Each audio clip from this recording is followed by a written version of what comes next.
फेरि नयाँ आइपिओ आएको छ, तर यो चाहिँ कुनै कम्पनीको आइपिओ भने होइन है।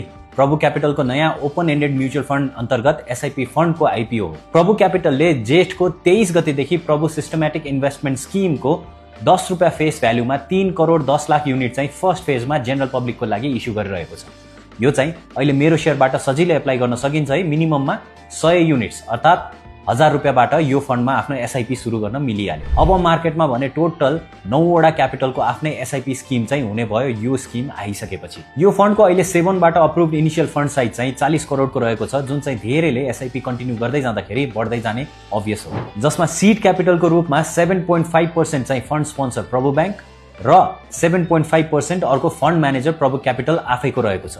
यो चाहिँ एउटा इक्विटी ओरिएन्टेड म्युचुअल फन्ड हो, जसको मेजोरिटी पोर्सन चाहिँ स्टकमा नै लगानी हुने हुन्छ। ओपन एन्डेड म्युचुअल फन्डहरू चाहिँ नेप्सेमा लिस्टेड भएर ट्रेड हुँदैन है, र फन्डको कारोबार भने चाहिँ क्यापिटलमा मात्र गर्न मिल्छ, क्यापिटलको अनलाइन पोर्टलबाट या फिजिकली ब्रान्चबाट। र यस्तो ओपन एन्डेड म्युचुअल फन्डको कारोबार चाहिँ फन्डको एनएभीमा नै हुने हुन्छ। त्यसैले यस्तो सिपमा लगानी गर्दाखेरि फन्ड म्यानेजरले पास्टमा म्यानेज गरेको फन्डहरूको एनएभी र त्यसको रिटर्न चाहिँ कसरी मेन्टेन गरेको थियो भनेर हेरेर बल्ल चाहिँ लगानी गर्नुपर्ने हुन्छ।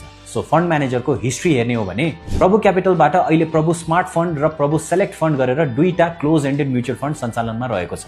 यो दुईटै म्युचुअल फन्डको लास्ट मन्थको एनएभीलाई हेर्ने हो भने प्रभु स्मार्ट फन्डको 12.46 र प्रभु सेलेक्ट फन्डको 12.36 रहेको छ। प्रभु सेलेक्ट फन्ड चाहिँ सञ्चालनमा आएको 3.9 इयर्स भयो र यसको कम्पाउन्डिङ रिटर्न हेर्ने हो भने 10.8% को रहेको छ।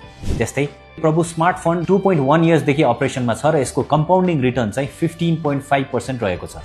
सो मार्केट यस्तो कन्डिसनमा हुँदाखेरि पनि एनएभी चाहिँ 10 भन्दा माथि नै रहेको र फन्ड हिस्ट्री हेर्दाखेरि पनि म्यानेजरले राम्रो रिटर्न दिइरहेको चाहिँ देख्न सकिन्छ, विच इज भेरी गुड। त्यस्तै गरेर यो फन्डको पनि फर्स्ट 5 इयर्सको प्रोजेक्सनलाई हेर्ने हो भने डिभिडेन्ड र क्यापिटल गेन दुवैबाट फर्स्ट इयरमा 12.11%, सेकेन्ड इयरमा 13.09, थर्डमा 12.24, फोर्थमा 14.55 र फिफ्थमा चाहिँ 15.23 गरेर टोटल रिटर्न जेनेरेट गर्ने टार्गेट रहेको छ। सो अलरेडी एसआइपी गरिराख्नु भएकै छ भने अर्को एउटा एसआइपी गर्न यता नि पोसिबिलिटी छ, र नयाँ सुरु गर्न चाहनुहुन्छ भने यो ओपन एन्डेड म्युचुअल फन्ड पनि एउटा राम्रो अप्सन हामी पब्लिकको लागि चाहिँ हुने देखिन्छ।